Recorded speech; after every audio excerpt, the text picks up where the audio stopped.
Next article of chapter 2 is expression for density of states.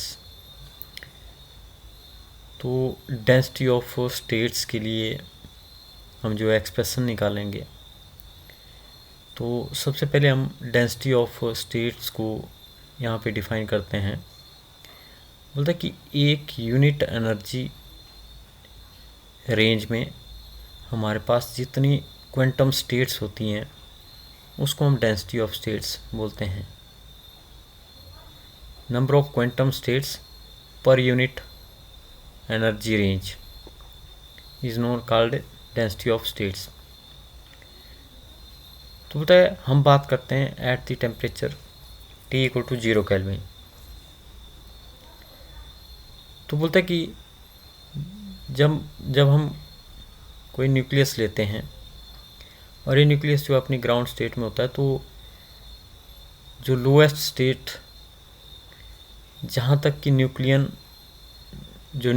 होते हैं वो field होते हैं, उस लेवल को हम फर्मी लेवल बोलते हैं। तो ये हमने पीछे भी बात की थी। जो हमारे पास फर्मी गैस मॉडल है उसमें हमने कहा था कि जिस स्टेट तक 0 केल्विन टेम्परेचर पे न्यूक्लियन फिल होते हैं उस स्टेट को हम फर्मी लेवल बोलते हैं, और उस स्टेट की जो एनर्जी होती है उसको हम फर्मी एनर्जी बोलते हैं, और उसको हम EF से यहाँ पे लिखते हैं। लेकिन इस फर्मी लेवल से ऊपर वाली जो एनर्जी स्टेट्स होती हैं वो हमारे पास एम्प्टी होती है। तो इसलिए हम क्या बोलते हैं कि E is greater than EF are empty, कि जिन स्टेट की एनर्जी फर्मी लेवल की एनर्जी से ज़्यादा होती है वो स्टेट हमारे पास जो है एम्प्टी या खाली हमारे पास होती हैं। Such a distribution of occupied and empty states correspond to complete degeneration of the Fermi gas. तो होता है इस तरह से जो हम कुछ ऑक्यूपाइड एनर्जी लेवल देखते हैं और कुछ एम्प्टी एनर्जी लेवल हम देखते हैं, तो इस केस में हम जो है डीजनरेसी के बारे में भी बात करते हैं। तो डीजनरेसी का मतलब हमारे पास होता है कि ऐसी स्टेट्स जिनकी जो एनर्जी है वो हमारे पास सेम हो अगर, तो ऐसी स्टेट्स को हम डीजनरेट स्टेट्स बोलते हैं। तो हम बात कर रहे हैं कि हमारे पास जब हम T equal to 0 kelvin temperature लेते हैं, तो बताइए जो हमारे पास फर्मियन डिस्ट्रीब्यूशन की अगर हम बात करें तो न्यूट्रॉन प्रोटॉन वो भी हमारे पास यहाँ पे फर्मियंस होते हैं। तो फर्मियन डिस्ट्रीब्यूशन को हम यहाँ पे जब कंसीडर करते हैं तो इस पार्टिकल के डिस्ट्रीब्यूशन को हम एक डिस्ट्रीब्यूशन फंक्शन से बताते हैं, और वो डिस्ट्रीब्यूशन फंक्शन हमारे पास होता है FE। तो FE is the function which gives us about the information of distribution of the particle. और ये जो फंक्शन हमारे पास होता है इसको हम FE लिखते हैं। It is equal to 1 divided by e⁻ divided by KT plus 1। तो ये फर्मी डिस्ट्रीब्यूशन फंक्शन हमें पार्टिकल के या न्यूट्रॉन प्रोटॉन्स के फर्मी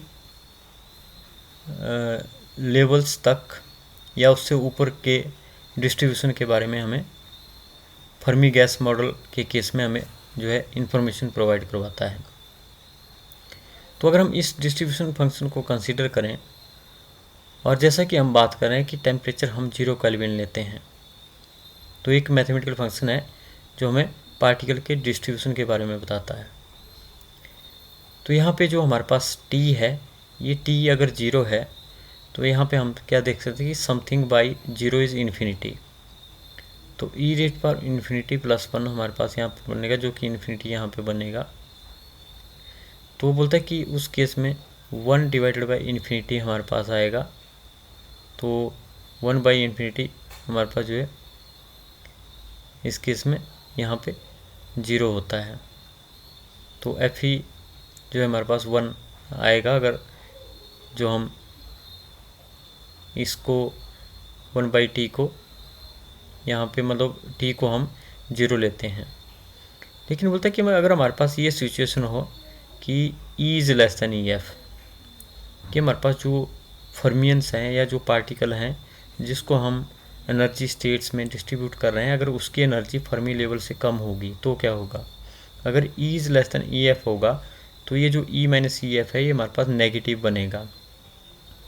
लेकिन बटे में T 0 है तो ये हमारे पास e rate power minus infinity बनेगा, और e rate power minus infinity हमारे पास जो है 0 होता है, तो इसलिए एफ ई हमारे पास जो 1 यहाँ पे आएगा। तो इसका मतलब ये फंक्शन हमें बता रहा है कि ये फंक्शन हमारे पास 1 होगा अगर एनर्जी होगी वो फर्मी लेवल से कम होगी।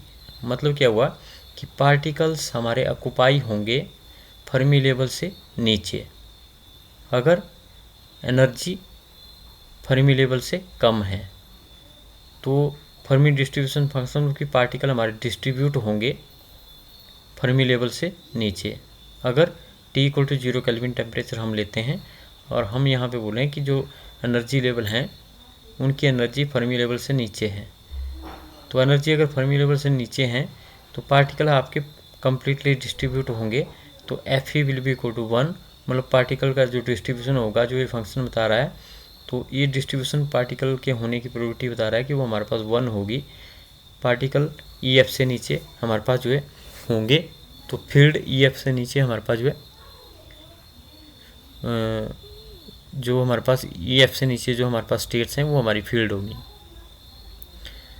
बोलता है because at 0 kelvin all the level below Fermi level are field.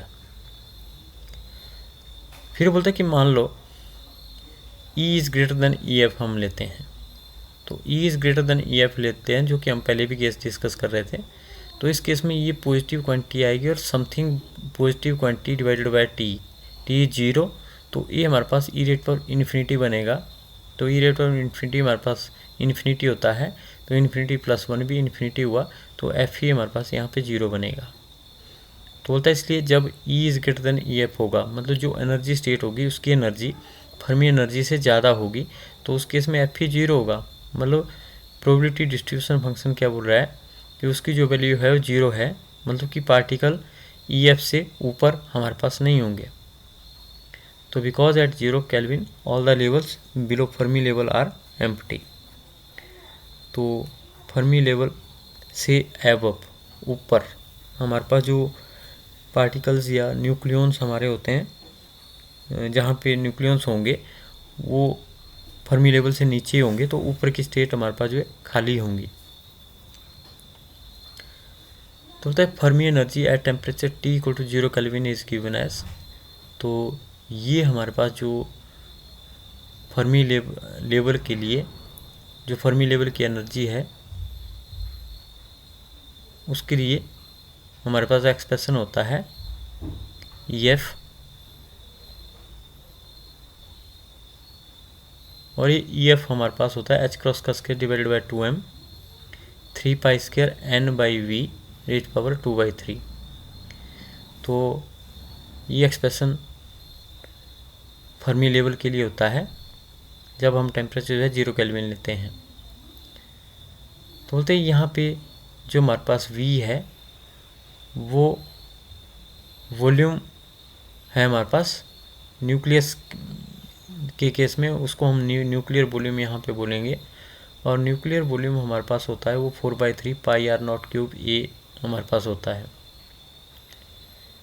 तो N जो है वो हमारे पास नंबर ऑफ फर्मियंस हैं उस वॉल्यूम में, और M is the mass of nucleons. तो M हमारे पास जो न्यूक्लियोनिक मास है। बोलता है कि न्यूक्लियस के अंदर हमारे पास प्रोटॉन और न्यूट्रॉन होते हैं, तो इस वॉल्यूम के अंदर हमारे पास जो है जो प्रोटॉन्स होंगे, नंबर ऑफ प्रोटॉन्स, उनको हम Z से यहाँ पे नोट करते हैं। तो इसलिए डेंसिटी ऑफ प्रोटॉन हमारे पास क्या होगी NP, it will be equal to Z divided by V। तो प्रोटॉन की हमारे पास नंबर डेंसिटी अगर हम बोलें तो जेड डिवाइडेड बाई वी हमारे पास जो प्रोटॉन की नंबर डेंसिटी होगी।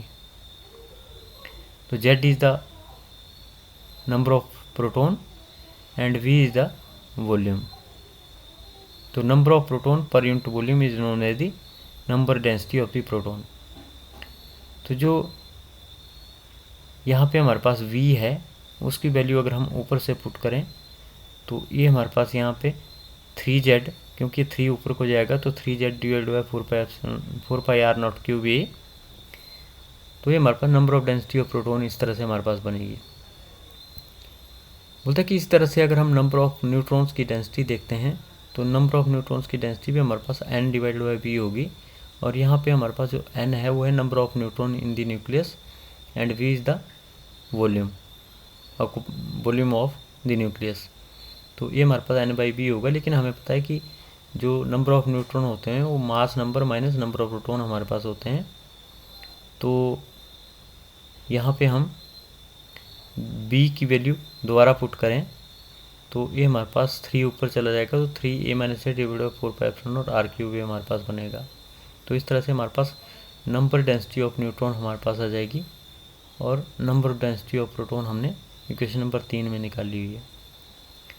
तो बताइए जो इक्वेशन नंबर 3 है और इक्वेशन नंबर 4 है, बोलता है अगर हम ऐसे न्यूक्लियाई लें जिनमें कि z और n लगभग बराबर बराबर हमारे पास हों, आधे आधे हों, a/2 तो हम क्या बोलेंगे कि अगर n हमारे पास जो है a/2 है नंबर ऑफ न्यूट्रॉन और नंबर ऑफ प्रोटॉन भी a/2 है, तो आपको हमें पता है कि z प्लस n जो है a के बराबर होता है। लेकिन अगर z और n आधे आधे होंगे a/2 प्लस a/2 तो टोटल a हमारे पास बनेगा। तो इसलिए नंबर ऑफ न्यूट्रॉन भी हम a/2 लेंगे और नंबर ऑफ प्रोटॉन भी हम a/2 लेंगे।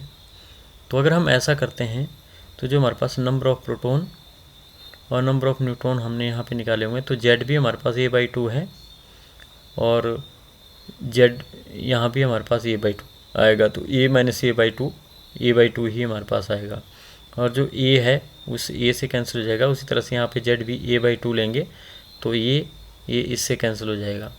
तो हमारे पास जो EF हमारे पास जो NP और N बचेगा वो हमारे पास 3/2 4π1.2³ मल्टीप्लाई बाई 10⁻14। तो यहाँ पे हम क्या कर रहे हैं कि R0 की वैल्यू यहाँ पे पुट की, 4π की वैल्यू पुट की, तो ये हमारे पास यहाँ पे a से a कैंसिल हो गया तो 3/2। तो ये हमारे पास यहाँ पे नंबर डेंसिटी ऑफ प्रोटॉन और नंबर डेंसिटी ऑफ न्यूट्रॉन हमारे पास जो इक्वल हो जाएंगी, क्योंकि दोनों ही केसेस में हमारे पास a/2 और a/2, तो a माइनस जेड भी a/2 आएगा और z भी a/2 हम लेंगे। तो इसलिए हम क्या बोलेंगे कि जो density of number of proton और नंबर ऑफ न्यूट्रॉन हमारे पास निकलेगी वो निकलेगी 0.069 मल्टीप्लाई बाई 10⁻14 न्यूक्लियन पर मीटर क्यूब।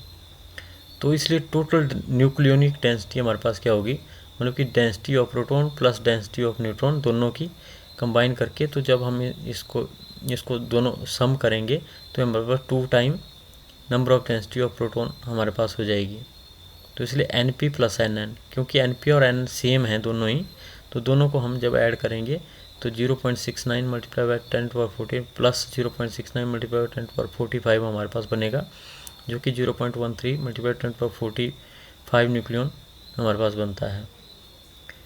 तो बोलता है इसलिए जो हमारे पास यहाँ पे इक्वेशन आई है हमारे पास, बोलता है इनका यूज़ करके हम जो है फर्मी एनर्जी को यहाँ पे निकाल सकते हैं। जो फर्मी एनर्जी का हमारे पास एक्सप्रेशन होता है तो h क्रॉस का स्क्वायर डिवाइड बाई 2m और 3π² NP। तो NP हमने यहाँ पे निकाला हुआ है, m हमारे पास यहाँ पे न्यूक्लियन का मास है, तो m is the nucleonic mass, मतलब जो हमारे पास total mass of the nucleon है, और NP हमारे पास नंबर डेंसिटी ऑफ प्रोटॉन है जो कि हमने यहाँ पे फाइंड आउट की। तो सभी वैल्यू अगर हम यहाँ पे पुट करते हैं तो h क्रॉस की वैल्यू मैंने पहले बताया था कि h/2π के बराबर होती है। तो h की वैल्यू 6.63 मल्टीप्लाई 10⁻34 होती है। तो अगर सारी वैल्यू हम पुट करते हैं तो हमारे पास जो फर्मी एनर्जी यहाँ पे आ जाएगी वो आ जाएगी 33 मेगा इलेक्ट्रॉन वोल्ट। मतलब कि फर्मी लेवल की जो एनर्जी होगी वो 33 मेगा इलेक्ट्रॉन वोल्ट हमारे पास होंगी। तो बताइए ये जो फर्मी एनर्जी आती है हमारे पास, मैंने पहले बताया था कि प्रोटॉन के लेवल के लिए भी EF 33 होती है और न्यूट्रॉन के लेवल के लिए भी EF हमारे पास जो है 33 मेगा इलेक्ट्रॉन वोल्ट ही होती है। और हमें पता है कि न्यूक्लियस में से अगर हमने न्यूक्लियॉन्स निकालना है तो हमें जो हाईएस्ट ऑक्यूपाइड लेवल होता है फर्मी लेवल, उसमें से न्यूक्लियॉन जो है न्यूक्लियर पोटेंशियल से बाहर निकालना पड़ता है। लेकिन वहाँ से पहले हमने पढ़ा था कि 8 मेगा इलेक्ट्रॉन वोल्ट की एनर्जी हमें चाहिए होती है एक न्यूक्लियॉन को निकालने के लिए, क्योंकि जो बाइंडिंग एनर्जी पर न्यूक्लियॉन होती है वो 8 मेगा इलेक्ट्रॉन वोल्ट या 8.5 मेगा इलेक्ट्रॉन वोल्ट हमारे पास होती है अगर हमने उसको पोटेंशियल वैल्यू से बाहर निकालना है। तो इसलिए हम क्या बोलेंगे कि जो पोटेंशियल का डेप्थ है हमारे पास, उसको हम किस तरह से लिख सकते हैं, B0 = EF + B/A। तो B/A मतलब बाइंडिंग एनर्जी पर न्यूक्लियॉन, वो हमें चाहिए होती है फर्मी लेवल से न्यूक्लियॉन को बाहर निकालने के लिए। तो एक तो फर्मी एनर्जी चाहिए, दूसरा बाइंडिंग एनर्जी पर न्यूक्लियॉन भी चाहिए, तभी उस पोटेंशियल बैरियर से वो न्यूक्लियॉन जो है बाहर आएगा। तो इसलिए हम क्या बोलेंगे, अभी हमने बोला कि EF जो 33 मेगा इलेक्ट्रॉन वोल्ट होता है और बाइंडिंग एनर्जी पर न्यूक्लियॉन 8 होती है। तो इसलिए हम क्या बोलेंगे, B0 will be 41 mega electron volt. इसलिए जो पोटेंशियल बैरियर की हाइट हमारी बनेगी वो 41 मेगा इलेक्ट्रॉन वोल्ट होगी। जो पोटेंशियल बेल की हाइट टोटल होगी वो हमारे पास 41 मेगा इलेक्ट्रॉन वोल्ट होगी। तो बोलता है ये जो फर्मी गैस मॉडल है, it also explain the properties of nucleus in excited state. तो Fermi gas model excited states की जो प्रॉपर्टीज़ हैं न्यूक्लियस की, उन्हीं को डिस्कस करने के लिए हम इसका जो है यूज़ करते हैं। तो B0 33 + 8 का मतलब कि हमारे पास जो फर्मी लेवल की हाइट है वो 33 MeV है और 8 मेगा इलेक्ट्रॉन वोल्ट हमें उस पोटेंशियल बेल से, मतलब फर्मी लेवल से ऊपर 8 मेगा इलेक्ट्रॉन की एनर्जी चाहिए न्यूक्लियन को बाहर निकालने के लिए।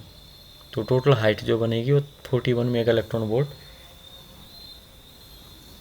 पोटेंशियल बैरियर की हमारे पास जो बनती है। तो बोलता है कि also this model is useful in describing phenomena which are sensitive to use high momentum part of the nucleon spectrum. तो बोलता है कि हमारे पास जो न्यूक्लियन स्पेक्ट्रम है उसमें जो हायर मोमेंटम वाला पार्ट होता है, तो हायर मोमेंटम वाले पार्ट के को भी डिस्कस करने के लिए हम जो है इस मॉडल का यूज़ करते हैं जो कि फर्मी गैस मॉडल है। But the Fermi gas model is not useful for the prediction of detailed properties of low lying state of nuclei which are observed in the radioactive decay process. तो जो low energy states nuclei की होती हैं उनको discuss करने के लिए हम फर्मी गैस मॉडल का यूज़ नहीं करते।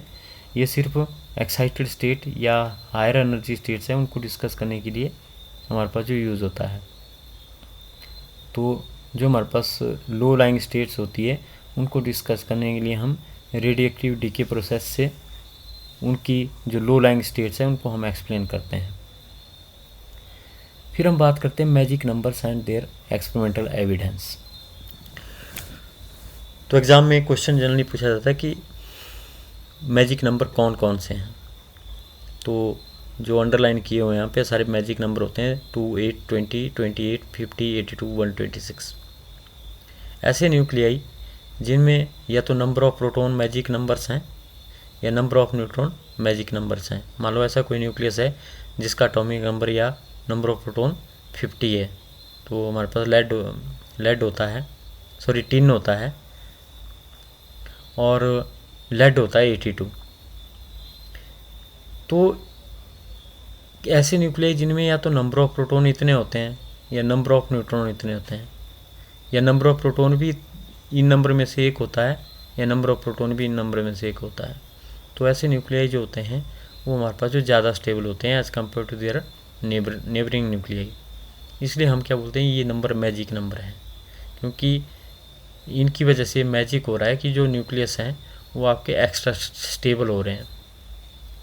और इन मैजिक नंबर को जो डिस्कस करता है वो न्यूक्लियर सेल मॉडल की हेल्प से हम इन मैजिक नंबर्स की बारे में डिस्कस करते हैं कि क्यों इनकी वजह से न्यूक्लियाई की स्टेबिलिटी जो है ज़्यादा हमारे पास होती है। तो हमने पहले भी ये चीज़ देखी है, जब हमने बाइंडिंग एनर्जी कर्व को डिस्क्राइब किया था तो मैंने बोला था कि हमारे पास शुरू में कुछ न्यूक्लियाई हैं, जैसे 2He4, 4Be8, O818, 10Ne20। बोलता है वहाँ पे हमें थोड़ी पीक्स देखने को छोटी छोटी मिलती है स्टार्टिंग में, जब हमने बाइंडिंग एनर्जी कर्व किया था। तो बोलता है वो जो न्यूक्लियाई होते हैं वो ज़्यादा स्टेबल होते हैं। तो यहाँ भी हम देख सकते हैं कि 2 एक मैजिक नंबर है और 4-2 न्यूट्रॉन भी इसमें 2 ही हुए, तो 2 मैजिक नंबर है।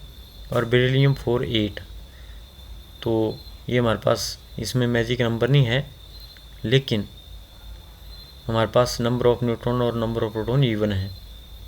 और उसी तरह से हमारे पास O816 है, तो इसमें नंबर ऑफ न्यूट्रॉन और प्रोटॉन 8 हैं, तो 8 भी एक हमारे पास मैजिक नंबर है। और अगर हम यहाँ पे लें Ne1020, तो इसमें even number of neutron and proton है। और अगर हम देखें तो स्ट्रोंशियम 3888, तो यहाँ पे हमारे पास 50 न्यूट्रॉन है और 1050-120, तो यहाँ पे 50 प्रोटॉन है।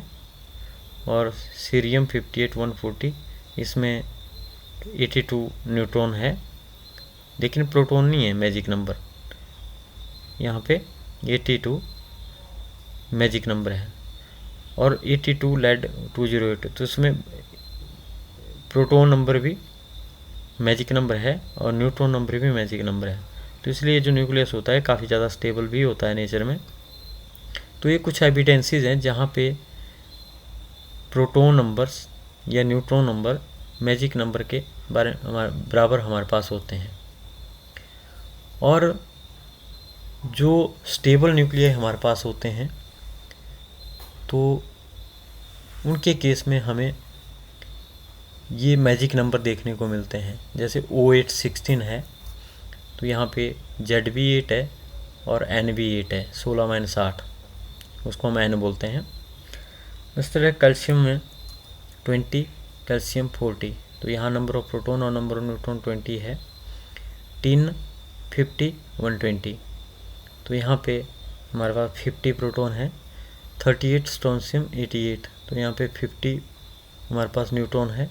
82 लेड 208, तो 82 प्रोटॉन है और हमारे पास 126 यहाँ पे न्यूट्रॉन है। 208 - 82, 126। तो इसलिए हमें लगभग सभी में जो है मैजिक नंबर को देखने को मिलते हैं। तो होता है ये न्यूक्लियर हमारे पास होते हैं, ये स्टेबल भी होते हैं और नेचर में अबंडेंस भी इनकी ज़्यादा होती है, मतलब ज़्यादा नेचर में होते हैं। तो जो नेचर में ज़्यादा है मतलब ज़्यादा स्टेबल है, तो इसलिए हम क्या बोलते हैं कि ये जो मैजिक नंबर हैं ये स्टेबिलिटी के लिए रिस्पॉन्सिबल हो सकते हैं। और फिर ये बोलता है कि जो हमारे पास ज़्यादा स्टेबल न्यूक्लियाई होते हैं जिनमें मैजिक नंबर होते हैं, तो उनके जो नंबर ऑफ आइसोटोप्स होते हैं वो भी हमारे पास ज़्यादा होते हैं। तो जैसे कैल्शियम है, तो कैल्शियम के हमारे पास यहाँ पे हम देख सकते हैं कि 6 आइसोटोप हमारे पास हैं। तो कैल्शियम के 6 आइसोटोप्स हमारे पास होते हैं, क्योंकि जो कैल्शियम में मैजिक नंबर है नंबर ऑफ प्रोटॉन्स वो 20 हैं, तो इसलिए इनकी नेचुरल अबंडेंस भी ज़्यादा है, तो इनके आइसोटोप्स भी हमारे पास नेचर में हमें जो ज़्यादा मिलते हैं। उस तरह से टिन है हमारे पास, जिसका एटॉमिक नंबर 50 होता है, तो उसके भी हमें 10 आइसोटोप नेचर में मिलते हैं। तो जो 10 आइसोटोप हैं मतलब बहुत ज़्यादा हैं, 10 आइसोटोप्स। तो जितने ज़्यादा आइसोटोप्स होंगे तो उस ग्रुप में या वो जो एलिमेंट होगा जिसके 10 आइसोटोप्स होंगे वो हमारे पास जो है ज़्यादा स्टेबल होगा, या उसमें मैजिक नंबर है तो मैजिक नंबर की वजह से भी यहाँ पे हम बोल सकते हैं कि स्टेबल है। तो हमारे पास अगर हम एवरेज मान के चलें तो यहाँ पे इसके जो है 4 हमारे पास जो है एवरेज स्टेबल आइसोटोप हमारे जो है 10 के होते हैं। तो कहीं ना कहीं ये मैजिक नंबर जो होता है ये रिस्पॉन्सिबल होता है स्टेबिलिटी के लिए या ज़्यादा अबंडेंस ऑफ न्यूक्लियाई के लिए। तो alpha particle energy are large when daughter nuclei is magic number category and small when present in magic number nuclei. तो बोलता है कि हमारे पास जब अल्फा पार्टिकल किसी न्यूक्लियस से निकलते हैं तो जो नया डॉटर न्यूक्लियस बनता है उसके केस में हमारे पास जो डॉटर न्यूक्लियस होता है उसमें हमारे पास जो मैजिक नंबर होते हैं और जो अल्फ़ा पार्टिकल होता है उसके पास ज़्यादा एनर्जी होती है। मतलब क्या हुआ कि जो अनस्टेबल था तो उसने स्टेबिलिटी गेन करने के लिए अपनी जो एनर्जी थी वो अल्फ़ा पार्टिकल के साथ दे दी, और फिर जो डॉटर न्यूक्लियस वहाँ पे बचता है उसके पास एनर्जी कम होती है लेकिन वो स्टेबल हमारे पास होता है, और उसके केस में हमारे पास जो है अगर स्टेबल होता है तो उसमें भी मैजिक नंबर हमारे पास होगा।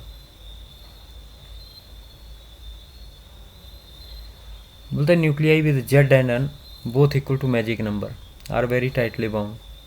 तो जिनमें दोनों में ही number of neutron number of proton दोनों ही मैजिक नंबर होते हैं, बोलते हैं वो न्यूक्लियस हमारे पास जो ज़्यादा स्टेबल होते हैं और या ज़्यादा टाइटली बाउंड हमारे पास होते हैं, या उनकी बाइंडिंग एनर्जी हमारे पास जो है ज़्यादा होती है। और अल्फ़ा पार्टिकल अगर कोई रेडियोएक्टिव न्यूक्लियस एमिट करता है तो उसके केस में हमारे पास जो स्टेबल प्रोडक्ट बनता है, जो डॉटर न्यूक्लियाई होता है जो स्टेबल प्रोडक्ट बनता है, उसकी स्टेबिलिटी हमारे पास जो है ज़्यादा होती है। जैसे कि हमारे पास 8208 लेड का आइसोटोप है, तो ये सबसे स्टेबल एंड प्रोडक्ट हमारे पास होता है रेडियोएक्टिव सीरीज़ का। तो रेडियोएक्टिव सीरीज़ क्या होती है उनको हम आगे डिस्कस करेंगे, लेकिन हम क्या बोलते हैं कि अगर कोई न्यूक्लियस बहुत ज़्यादा अनस्टेबल है और स्टेबिलिटी गेन करता है तो पहले वो क्या करता है, एक न्यूक्लियस से दूसरे में डिके करता है, फिर दूसरा तीसरे में डिके करता है, तो लास्ट में जाके हमारे पास एक स्टेबल आइसोटोप हमें मिलता है। तो उसमें जो है हमारे पास magic number of neutron proton हमारे पास होते हैं। तो इसलिए हमने क्या देखा हुआ है, जनरली जितनी भी रेडियोएक्टिव सीरीज़ है उनका जो एंड प्रोडक्ट होता है वो लेड 82 हमारे पास होता है, क्योंकि ये काफ़ी स्टेबल हमारे पास जो नेचर में है।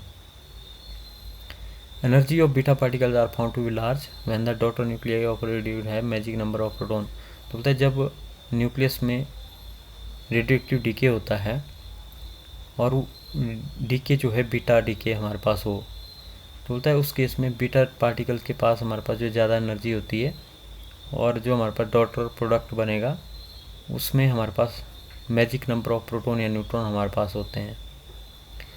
तो न्यूक्लियस को डीके होने से उसने अपनी जो एनर्जी है वो बीटा पार्टिकल को दे दी, लेकिन एनर्जी देने के बाद वो हमारे पास जो बिल्कुल स्टेबल हो जाता है, जो न्यूक्लियस जो है डॉटर न्यूक्लियस बनता है।